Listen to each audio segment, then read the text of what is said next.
nuus vanaand, die beweerde misdaadkartelhoof, Vusimusi Kat Matlala, beroep hom op sy reg om homself nie te inkrimineer nie.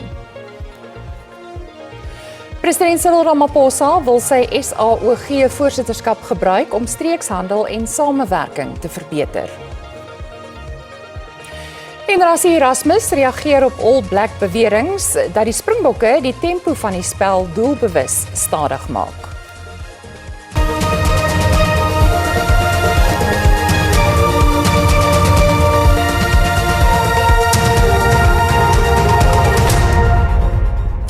Goeienaand en baie welkom by die Afrikaanse nuus. Die beweerde kartelhoof, Vusimusi Kat Matlala, het nie veel bygedra tydens sy verskyning voor die Madlanga-kommissie nie. Hy het hom beroep op sy reg om homself nie te inkrimineer nie ten opsigte van onder meer getuienis oor die Medicare 24 bedrogsaak.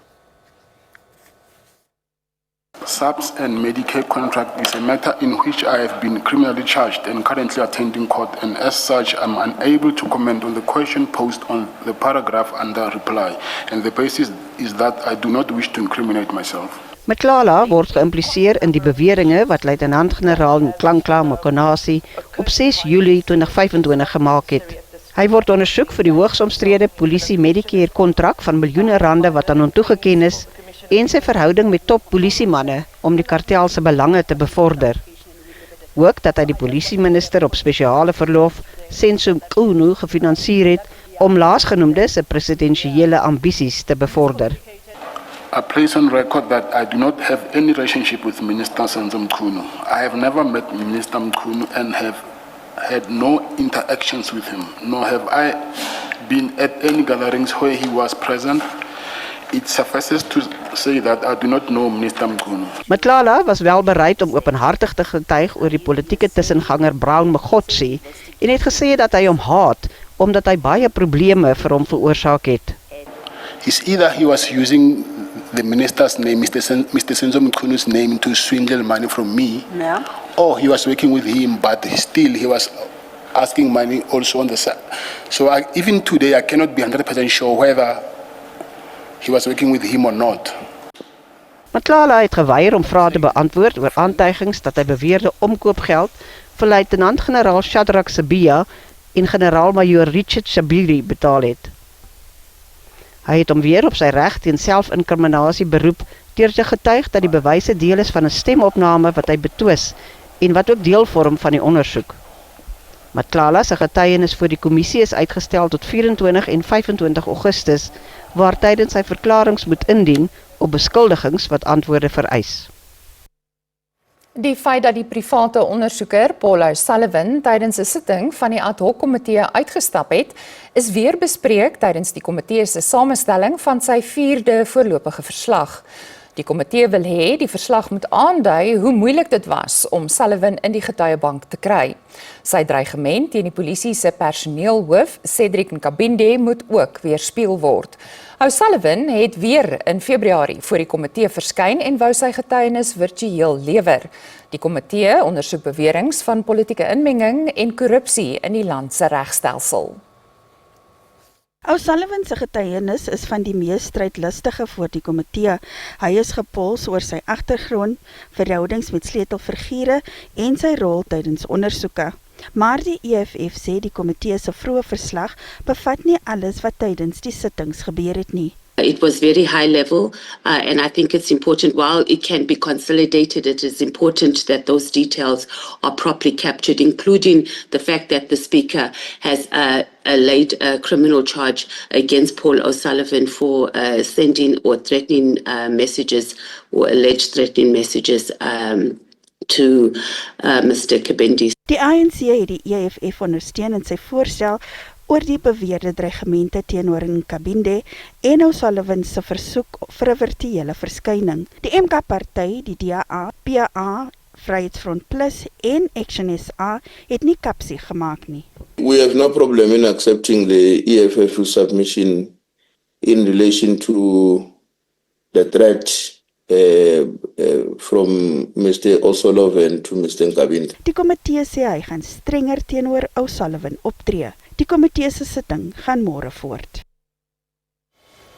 Die DA het 'n geskrewe versoek aan president Cyril Ramaphosa gerig om die spesiale ondersoekeenheid opdrag te gee om ondersoek in te stel na die openbare beleggingskorporasie se ongenoteerde beleggings. Die party sê die ondersoek sal help om verlore pensioengeld te verhaal en aanspreeklikheid te verseker. Die minister van Finansies, Enoch Godongwana, het onlangs gesê sy departement oorweeg die toekoms van die OBK se ongenoteerde portefeuilles. Die korporasie is die land se grootste batebestuurder met bates van sowat 3,7 duisend miljard rand onder sy beheer. Die DA sê hy kan nie langer toe kyk terwyl staatspensionaarsse se geld na bewering misbruik word nie. Hy sê die eerste stap om aanspreeklikheid te verseker is die inisiëring van 'n private lidwetsontwerp, die wetsontwerp op pensioenbeskerming, om te verseker dat die direkteure van die OBK op meriete aangestel word. Die DA dring nou aan op 'n ondersoek na die OBK se ongenoteerde beleggings. An SIU investigation gives the President the opportunity to ensure that South Africans know the truth, to attempt to recover what's been lost to pensioners and workers' funds, and to help to ensure that there is proper accountability. The DA will not rest while the pension savings of government employees are at risk, when approximately 1,900 workers have lost their jobs, and when public funds that have been set aside to protect workers have allegedly been abused. Minstens een ekonoom voer aan dat dit in beginsel verkeerd is vir die OBK om in ongenoteerde bates te belê weens die risiko's daaraan verbonde. There's always the possibility that there could be some political shenanigans going on somewhere, or somebody with a vested interest in this specific investment that shouldn't have an interest in this investment. Rood sê nog 'n risiko verbonde aan die belegging in ongenoteerde bates is die bepaling van die prys waar die markwaarde onbekend is.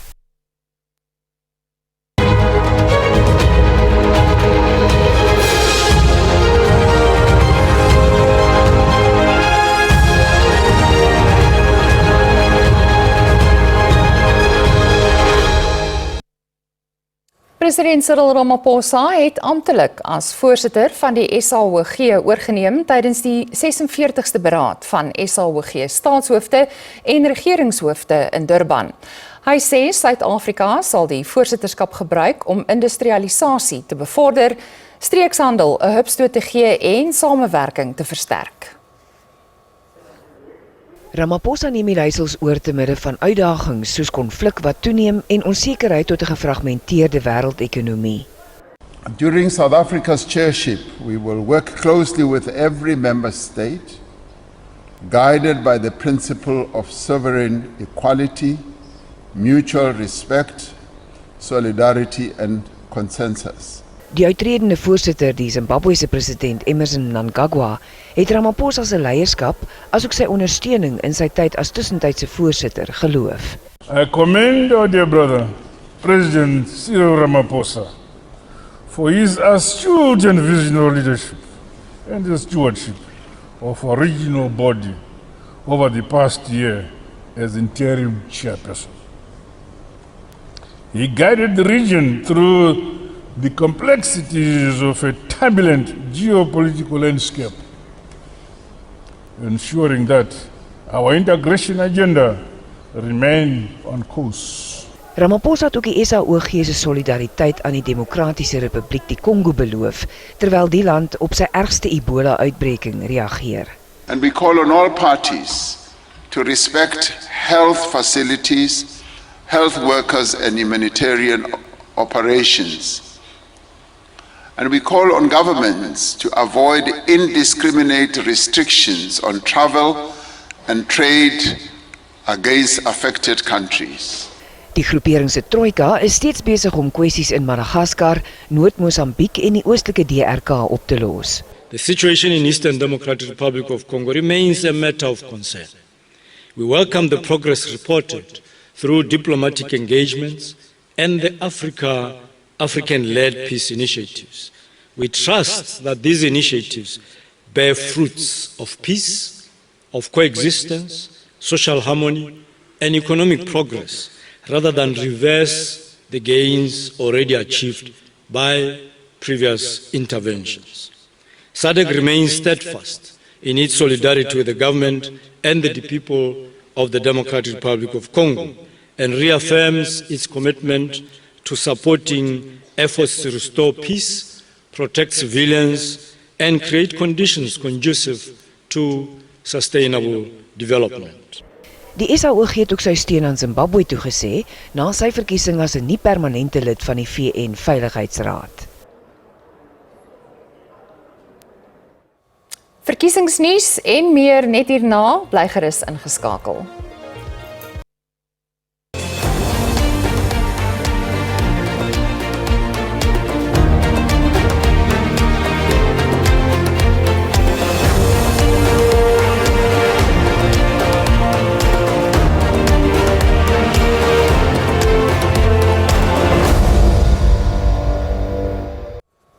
Die EFF het sy veldtog vir die komende plaaslike regeringsverkiesing verskerp met 'n fokus op huisbesoeke en die mobilisering van kiesers.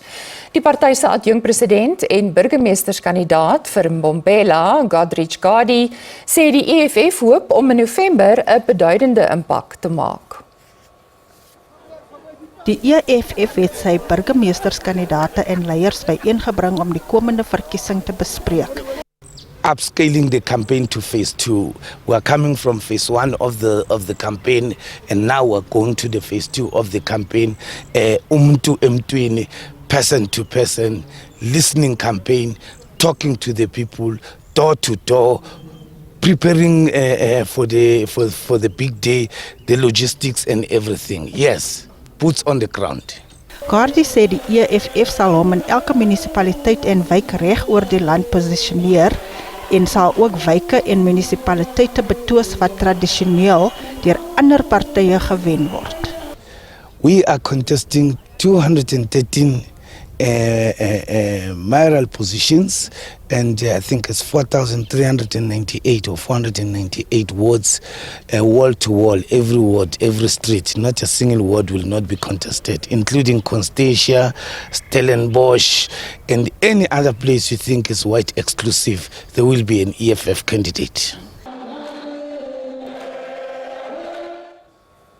Die DA het sy 6 burgemeesterskandidaate in die Oos-Kaap vir die plaaslike regeringsverkiesing in November bekend gemaak.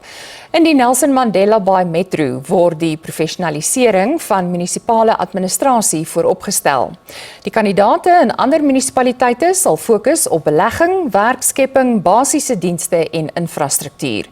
Die DA-leier in die provinsie, Andrew Whitfield, sê hulle gaan die komende verkiesing vol vertroue tegemoet met werkskepping as hul topprioriteit.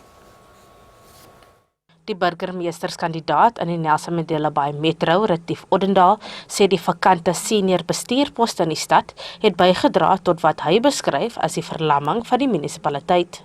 Right now, in Nelson Mandela Bay, 9 of the executive director positions are vacant. So there's no top management, including with the city manager. And that has resulted in the city going into a state of paralysis. And it's got an impact not just on service delivery, but also on our economy. Kulga is die enigste munisipaliteit in die Oos-Kaap waar die DA die volstrekte meerderheid het.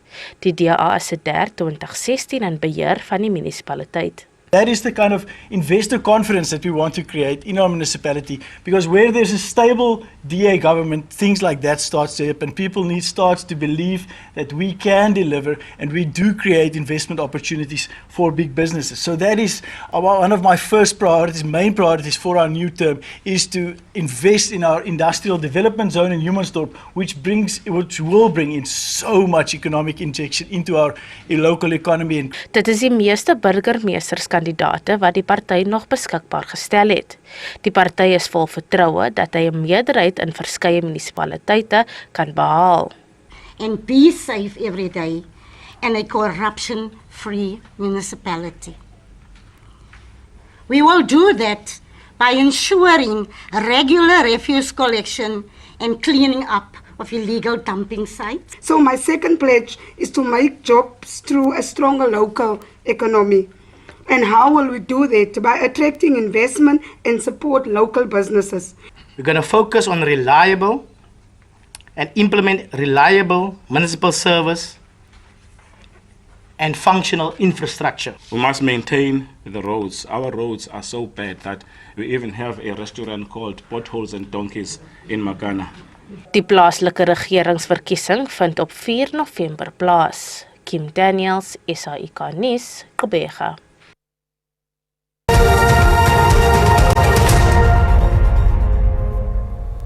En nou vir die markaanwysers, soos om 5:00 vanmiddag met die sluiting van die JSE.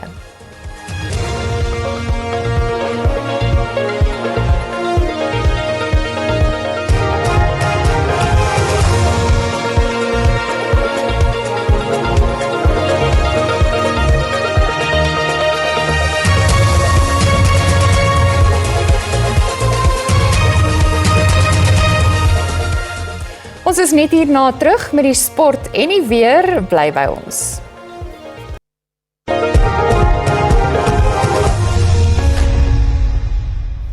Die Springbok-aanvrugter Rassie Erasmus het skerp gereageer op uitlatings van sy All Black eweknie, Dave Rennie, dat skeieregters strenger moet optree teen spelers wat die spel doelbewus vertraag.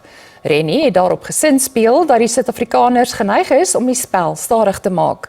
Die viermalige wêreldkampioene pak Nieu-Seeland Saterdag in Johannesburg in die eerste van 4 toetse in die rugby se grootste wedyweringsreeks.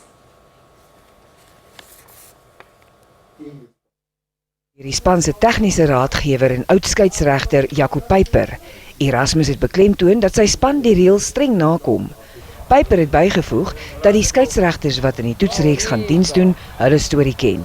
Hierdie skeieregters wat betrokke is in hierdie reeks, het ek vroeër gesê aan die Engelse kant, hulle dit verdien deur jare se ervaring. As jy hulle karakters verstaan wie hulle is en as jy na hulle verlede gaan kyk, na Anika, Angus, Matt Waller vandaan kom, sal jy verstaan hoekom hulle spesifiek gekies het buite hulle rugby skills vir hierdie, want hulle kan dit hanteer. Erasmus het weer benadruk dat toetse tussen die Bokke en die All Blacks 'n hoogtepunt is vir enige speler, afrigter en ondersteuner. Of jy nou die All Blacks support en of jy nou die Springbokke support, dis 'n groot week vir almal in Suid-Afrika en Saterdag is dit game on. Solank ons dit lekker skoon hou, ek praat van die supporters teen mekaar, al skree vir die All Blacks lekker man, is jou redes en gaan daarmee en maar ons hou dit lekker. En ons respekteer die hakke, almal bly lekker choop stil as hulle die hakke doen. Na die hakke kom maak ons bal en dan ons op die veld, jy weet. So ons almal sien baie uit. Die kragmeting op Ellis Park skop Saterdagmiddag om 10:05 af. Now I'm only falling apart. There's nothing I can do, a total eclipse of the heart. Acute baby girl. Die Walliese koor Only Men Allowed het hulde gebring aan die ontslape popsangeres Bonnie Tyler tydens haar gedenkdiens in Swansea, Wallis. Die koor het 'n weergawe van haar wêreldbekende treffer Total Eclipse of the Heart uitgevoer. Tyler is op 8 Julie in die ouderdom van 75 na 'n buikoperasie in Portugal oorlede. Sy is bekend vir haar kragtige ballades uit die 1980s soos Total Eclipse of the Heart en Holding Out for a Hero. Tyler is in 1951 as Gaynor Hopkins in Suid-Wallis gebore.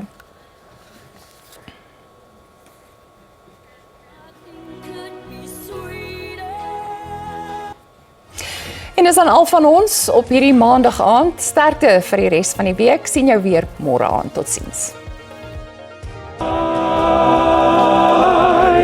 Your time has come to shine. All your dreams are on their way. See how they shine.